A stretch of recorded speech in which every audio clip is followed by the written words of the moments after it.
Spiky Bits. Hey guys, MBG here today with a first look video review of the new Star Wars Wave 3 miniatures from Fantasy Flight Games. This is the Star Wars X-Wing miniatures game, obviously, and this is the newest release. Picked these up at Gen Con. I was able to have some Botham spies smuggle them back for me, so I had a chance to open them up and kind of take a look at them. I didn't like fully assemble them because I kind of wanted them to kind of appear like they had just been opened and such. So pretty cool looking figs. There's obviously the special ability cards and pilot cards and all sorts of, all the new modifications and everything have been debated over and over the past 5-6 months online. So it's I'm not really going to get into that. Just kind of show you the actual models and kind of what it is what you get basically in each pack. So let's take a look at that. We'll save the big Lambda shuttle here for last. So let's start out with the HWK 290, which was obviously from some of the I think it was Dark Forces, Force Unleashed. I forget which video game it was. It was one of the old ones on computer. I remember it was in the hangar bay or whatever, and then Kyle Katarn actually crash landed it on some rocks, which probably isn't a good idea to maybe have it as a ship. But anyways, it's got some interesting abilities as a ship. If you've been following along with some of the cards and everything, it's got some neat little turrets that are underneath it, along with some of the, what you can kind of see there, the intelligence agent. So here's basically the kit, the kit itself. And so once you open it up, you're gonna see, here's kind of the preview sheet here that kind of shows you all of its moves. Oops, got something in the frame there. All right, so here's this basic maneuvers right here, which kind of are okay. It moves four fast, but it's going to take red. It's not super maneuverable. It looks like it only turns tight at 2, which could come into some problems there. Here's the contents list for it. You can probably freeze that and kind of look for anything in particular you're looking at. The highlights of it is basically 4 ship cards, 6 upgrade cards, and a whole bunch of extra stuff. So here's the 4 ship cards. Basically Kyle Katarn, of course, Jan Ors, and then just one other dude. I'm not exactly sure who that is, but then the rebel, just a rebel operative there. It also comes in, I think this is the first time we've seen this. It's a modification and titles card to actually explain how that works. Now I know we got it in the Slave one in Millennium Falcon, but I don't think there was an actual card for it. So this is probably the first time there's been an actual card for it to kind of explain how it works. And of course the Ion token card, which has been in the Falcon and the Y-wing itself. So here's a quick look at the pilot cards. We've got let's see if we can get that in focus there. No, it's not really focusing. Just having a hard time there. Well, anyways, I guess it wants to focus down here. So there you go. There's the pilot cards laid out for you. Now, of course, you can find these all over online and everything. So it's not really anything new here, but it's just kind of nice to see them sometimes. All right, and then of course we've got the some of the upgrade cards that come with it. We got Intelligence Agent, Recon Specialist, the Moldy Crow itself. Which is the modification card. Saboteur, Ion Cannon Turret, we've seen that. Blaster Turret, which is also kind of neat because that could also work on the Y-Wing. So you've got these two that could definitely go on Y-Wings, which would be kind of neat to see. Maybe run one of these and then a fleet of 3 with the Blaster Turret, which I think you could run the 4 Y-Wing extravaganza. Here is the 2 cards that come with it. Basically nothing too exciting or new there. We've seen I just kind of showed you those there. So that's pretty much it for this one. The only thing left to do is really take a look at the actual pre-paint itself, kind of give you an idea there what it's going to look like. Now the detail on this guy is actually pretty good. Man, this thing's having the hardest time focusing. Let me zoom this back a little bit. There we go. Alright, so here's the actual model itself. As you can tell, it's pretty good for a pre-paint. You can't really complain there. It's got it comes with the blaster turret. It looks like equipped underneath there, and there's a little socket for the peg. So pretty cool looking model. Obviously, it's different.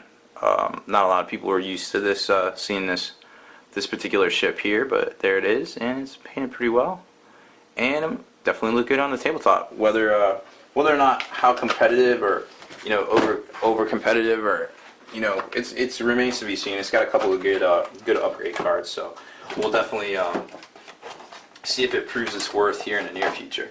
Next up is the TIE Bomber, as seen in I guess first seen in Empire Strikes Back. Scouring the asteroids for the Millennium Falcon. Brings back a lot of memories. Here's the upgrade cards. Right there on top is the Advanced Proton Torpedoes, another new, very devastating weapon at range band 1. Five rolls on the damage chart, which is kind of crazy, I guess. Take a look right there real quick is the new bomb token for the photon bomb, which was definitely seen in the movie as well. So there's the 2 upgrade cards. There's a quick look at the movement dial for the TIE Bomber itself. Just a quick glance at it. It kind of looks like you can move tight at 2, moves tight at 3, max speed 3. I can't move tight at 1. So it's basically like, oh, it can go it can turn back at 5. Weird. But it can't go straight at 5, but it can turn back at 5 and straight at 4.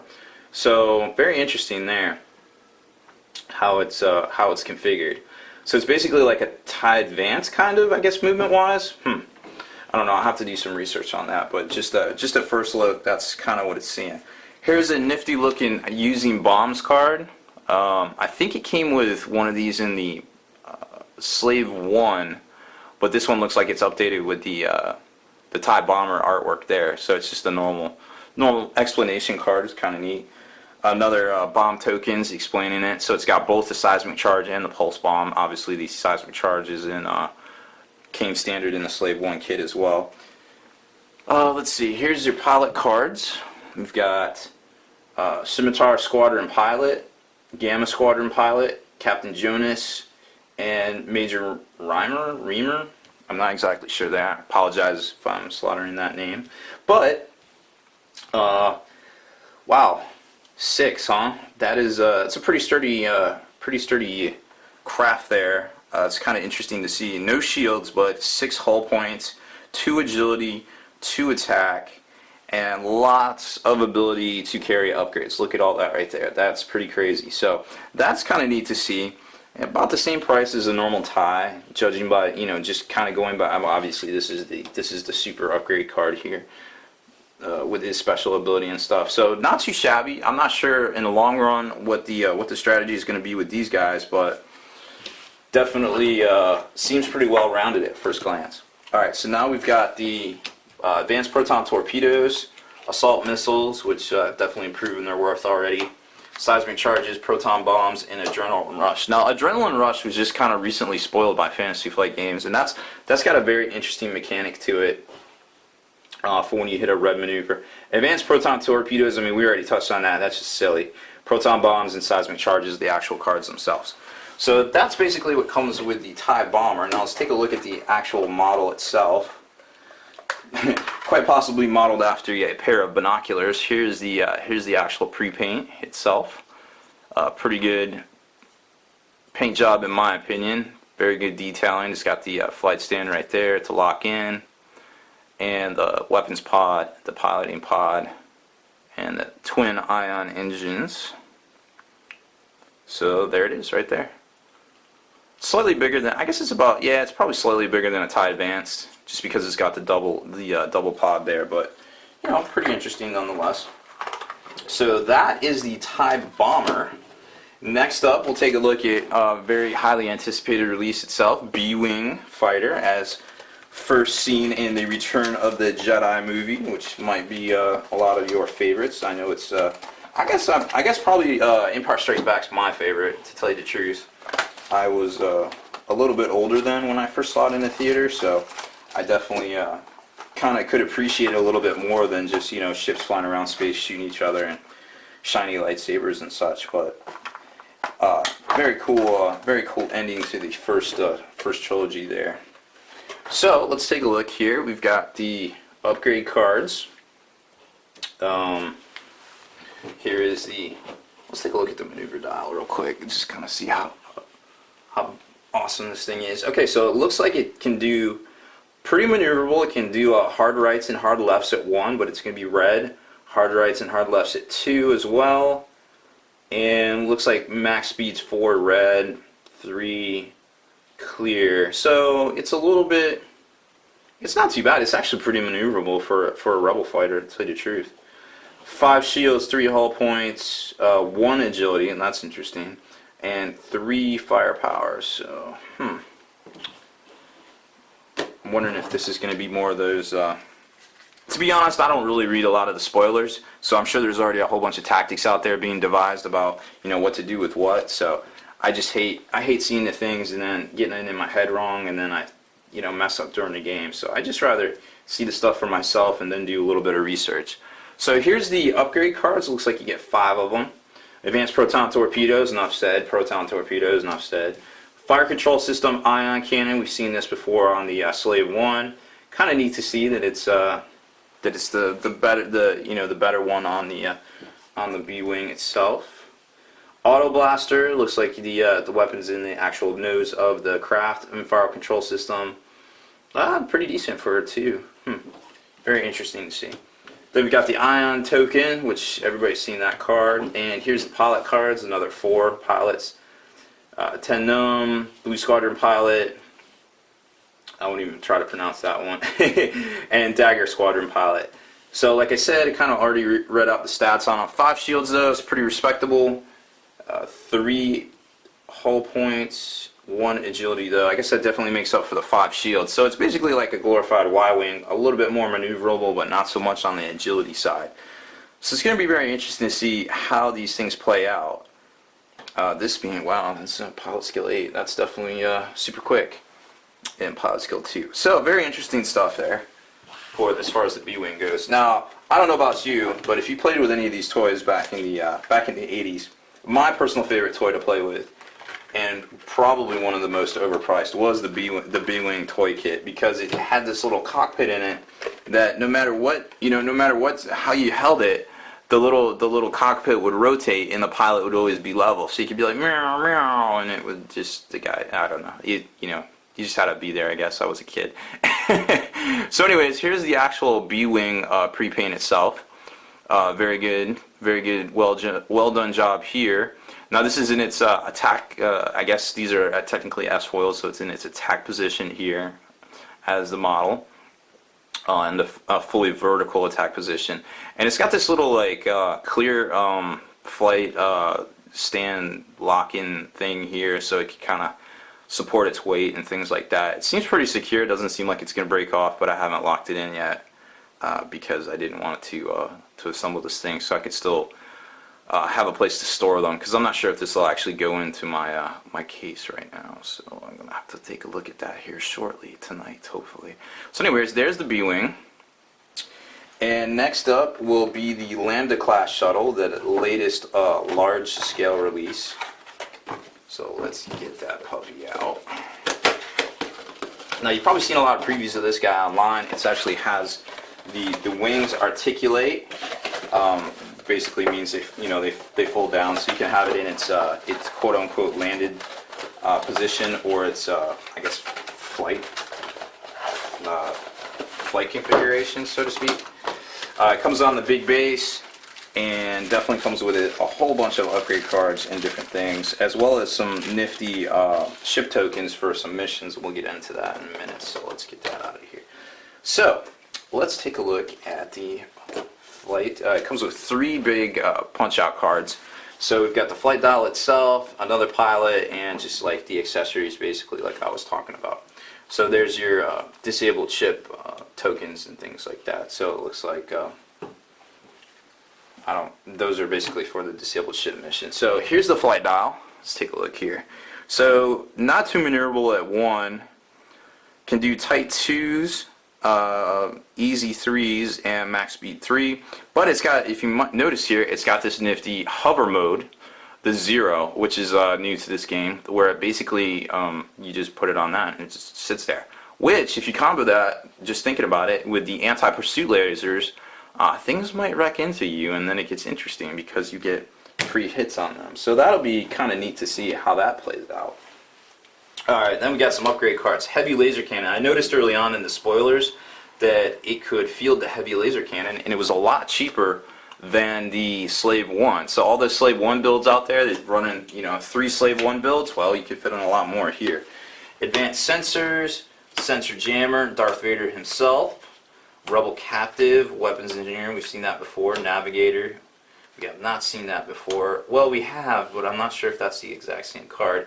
Intelligence agent, and anti-pursuit lasers, which I was just talking about. So if you go into hover and hit somebody with those, that could be very interesting. So very interesting stuff that comes in this kit there, as far as upgrades go. Oh, I forgot one, the ship modification, the name ship modification. Alright, and then we've got the pilot cards, 4 standard pilot cards, Captain KG, Colonel Jendin, Captain Yor, and Omicron Group Pilots. 5 shields, 5 hull points, 1 agility, and 3 attack. But obviously if you put the heavy laser cannons and things on there, it can get kind of crazy. So, ability to hold some very interesting arrays of firepower there, and target lock, and focus ability. So, definitely a cheap ship in the scheme of things compared to the Falcon or perhaps the Slave 1, and definitely has the ability to take care of itself in a firefight as well. Here is, now I have to admit, all of these models have been really great and super detailed and stuff until we get to this one. It's, and I'm a painter, so I understand white is a hard color to do, but you can see the brush strokes in this, and I was kind of disappointed with it, honestly, for 30 bucks, for a pre-paint, that is. The Falcon was done a lot better, and that's white as well, but this one just kind of seems like they might have been rushing it. Obviously, we know there's been a lot of problems with production and supply with these models. They've been extremely popular, a little too popular maybe perhaps, so they might have ramped up supply. Now the wings do fold down, as you can see, as I'm doing right now, and they kind of click into position like that to kind of give you an idea of where they are. And here's the bottom, just to kind of show you everything here. So how does this stack up? Because obviously that's a pretty wide footprint there. How does that stack up to the large flying base? Well, let me find one for you. Here it is. I still got it in its package. So there's the large flying base, and we'll just pretend it's on the stand, just so you get an idea there. Oops. So it's got a little bit of a wide footprint, which could lead to some interesting ship dilemmas, I guess, when you're playing with it. But I suppose you could just fold up the wings and it just would kind of get out of the way anyway. So just some stuff to keep in mind when you're playing, that the joints on this, I had to work them a little bit. I had to kind of break them in, so to speak. I don't know whether it's from dried paint, but I was a little worried there at first. And the paint job, not so much. But other than that, super happy with the model. I can't wait to maybe field 3 or 4 of these puppies and see what kind of damage I can do with them. So that's pretty much it for this video here. Thanks for watching. Hopefully the new X-Wing Wave 2 will be in stores towards the end of August, and not February like last time. But anyways, I'm definitely hopeful for the new models. They look sweet, and hey, I got them in my hand, so I'm ready to go. Thanks for watching my video, guys. Spiky Bits.